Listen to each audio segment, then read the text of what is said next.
আসসালামু আলাইকুম রহমতুল্লাহ। তো আজকের বিষয়টা হচ্ছে, আপনি কেন ডিপ্রেশনে থাকেন, আপনি আপনার লাইফ নিয়ে কেন বিরক্ত, আপনি কেন এত চিন্তিত থাকেন এবং এর থেকে বাঁচার উপায়টা কি।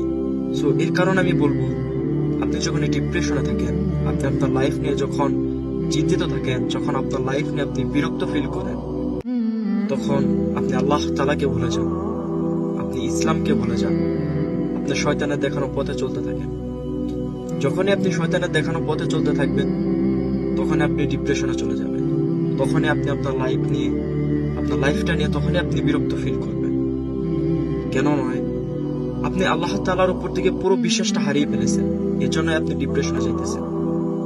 কারণ আপনি ভুলে গিয়েছেন যে আল্লাহ তাআলা সবকিছু করতে পারেন, তিনি সুখ দেন, তিনি দুঃখ দেন, এই কথাটা আপনি ভুলে গেছেন। তিনি সুখের পরে দুঃখ দেন, দুঃখের পরে সুখ দেন। এই কথাটা যদি আপনার মনে থাকতো, তাহলে আপনি কখনোই ডিপ্রেশনে যেতেন না, আপনি কখনোই আপনার লাইফ নিয়ে বিরক্ত ফিল করতেন না। কেন নয়, হযরত আইয়ুব আলাইহিস সালামকে আল্লাহ তাআলা প্রচুর পরিমাণে সম্পদ দিয়েছিলেন, অনেক ধন সম্পদ দিয়েছিলেন। সো আল্লাহ তাআলা কিন্তু হযরত আইয়ুব আলাইহিস সালামের কাছ থেকে সব ধন সম্পদ নিয়ে নিয়েছিলেন। শুধু তাই নয়, হযরত আইয়ুব আলাইহিস সালামকে আল্লাহ তাআলা অনেক বড় কুষ্ঠরোগ দিয়েছিলেন, যে রোগের কারণে হযরত আইয়ুব আলাইহিস সালামকে কোনো গ্রামে স্থান দেওয়া হয়নি। এট লাস্ট হযরত আইয়ুব আলাইহিস সালাম তার বিবির সাথে এক জঙ্গলে স্থান নিয়েছিলেন। কিন্তু হযরত আইয়ুব আলাইহিস সালাম আল্লাহর প্রতি অটুট বিশ্বাস রেখেছেন। তিনি বিশ্বাস রেখেছেন যে আল্লাহ তাআলা আমাকে সুখ দিয়েছিল, সেই আল্লাহ তাআলাই আমার কাছ থেকে সুখ কেড়ে নিয়েছে। ইনশাআল্লাহ সেই আল্লাহ তাআলাই আমার সবকিছু আবার ঠিক করে দেবে। অবশেষে আল্লাহ তাআলা তার সমস্ত অসুখ রোগ সবকিছু ভালো করে দিয়েছিলেন, এবং তার পূর্বে যা কিছু ছিল, রাজপ্রাসাদ, ধন সম্পদ, সবকিছু আল্লাহ তাআলা তাকে আবার ফিরিয়ে দিয়েছিলেন। তাহলে আল্লাহ তাআলাই সুখ দেওয়ার মালিক, আল্লাহ তাআলাই দুঃখ দেওয়ার মালিক। আপনার জীবনে যা কিছু ঘটবে তা আল্লাহ তাআলার হুকুমেই ঘটবে। তাহলে আপনি কেন ডিপ্রেশনে যান, আপনি কেন আপনার লাইফ নিয়ে এত বিরক্ত ফিল করেন? যখন আপনি আল্লাহ তাআলাকে ভুলে যান, তখন আপনি কাজগুলো করেন। যখন শয়তান আপনাকে ধোঁকা দেয়, তখনই আপনি শয়তানের পাল্লায় পড়ে আপনার লাইফ নিয়ে আপনি ডিপ্রেশনে চলে যান, আপনার লাইফকে আপনার বিরক্ত মনে হয়। এখন কথা হচ্ছে যে আপনি আপনার এই ডিপ্রেসড লাইফ থেকে, আপনি আপনার এই চিন্তিত লাইফ থেকে, শয়তানের রাস্তা থেকে আপনি কিভাবে ফিরে আসবেন, কিভাবে আপনি আল্লাহ রাস্তায় চলে আসবেন। সো একটা প্রবাদ আছে বাংলায় যে এক লাফে কখনো গাছে ওঠা যায় না, ঠিক তেমনি আপনি এক ধাক্কায় কখনো আল্লাহর রাস্তায় আসতে পারবেন না। আল্লাহর রাস্তায় আসতে গেলে আপনাকে অনেক সংগ্রাম করতে হবে, শয়তান আপনাকে অনেক ওয়াসওয়াসা দেবে, কিন্তু এই সবকে বাধা অতিক্রম করে আপনাকে আল্লাহর রাস্তায় আসতে হবে।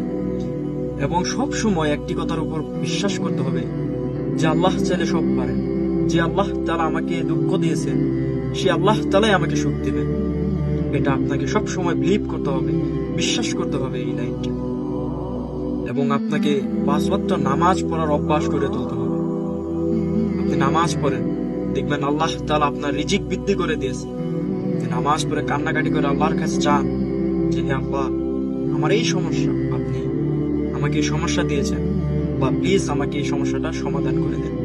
ইনশাআল্লাহ আল্লাহ অবশ্যই আপনার কথা শুনবে। আপনি একেবারেই নামাজ পড়েন না, আপনি শয়তানের পথে আছেন। আপনি আস্তে আস্তে নামাজ পড়ার অভ্যাস করেন। আপনি নবীদের কাহিনী শুনেন, নবীদের জীবনীগুলা শুনেন, তাহলে ইনশাআল্লাহ আপনি দিনের পথে ফিরে আসতে পারবেন, আপনি আল্লাহর পথে ফিরে আসতে ইন্সপায়ার হবেন। সো আমি সাজেস্ট করব, হযরত আদম আলাইহিস সালাম থেকে শুরু করে কোরআনে উল্লেখিত 25 জন নবীর জীবনী আপনি পড়েন, আপনি শুনেন। ইউটিউবে অ্যাভেলেবেল ভিডিও আছে, আপনি দেখেন, শুনেন। ইনশাআল্লাহ দেখবেন আল্লাহ তাআলা আপনাকে এমন ভাবে হেদায়েত দিয়েছে যে আপনাকে কষ্ট করতে হবে, অটোমেটিক্যালি আপনি আল্লাহর রাস্তায় চলে আসবেন। আল্লাহ তাআলা আপনাকে কবুল করে নিয়েছে। সো ডিপ্রেসড থাকার কোনো কারণই নেই। যারা ডিপ্রেসড থাকে, যারা নিজেদের লাইফ নিয়ে বিরক্ত ফিল হয়, তখনই আপনি বুঝে নেবেন যে শয়তান আপনাকে পিছন করেছে, আপনি শয়তানের রাস্তায় চলতেছেন, আপনি আল্লাহর রাস্তায় নেই। সো এটা অবশ্যই মাথায় রাখতে হবে যে আল্লাহর রাস্তায় চলতে হবে, যে আল্লাহ তাআলা আমাদেরকে সৃষ্টি করেছেন, সেই আল্লাহর রাস্তায় চলতে হবে। শয়তানের পথে চললে আমাদের হবে না। সো এটাই বলার ছিল। আল্লাহ তাআলা সবাইকে তৌফিক দান করুন এবং সবাইকে কবুল করুন। তো সবাই ভালো থাকবেন, ভালো রাখবেন, সুস্থ থাকবেন। আল্লাহ।